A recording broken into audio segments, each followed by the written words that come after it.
Hello friend, we are student of ZPCPS Sirasga Mandap. We are presenting here future perfect tense.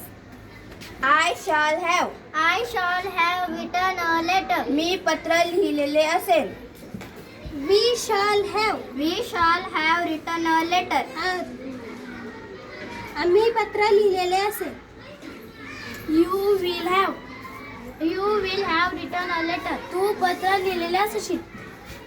You will have. You will have written a letter. तुम्ही पत्र लिहिलेले असेल. He will have. He will have written a letter. त्याने पत्र लिहिलेले असेल. She will have. She will have written a letter. तिने पत्र लिहिलेले असेल. It will have. It will have written a letter. त्याने पत्र लिहिलेले असेल. They will have. They will have written a letter. त्यांनी पत्र लिहिलेले असेल. Thank you friend for watching our video.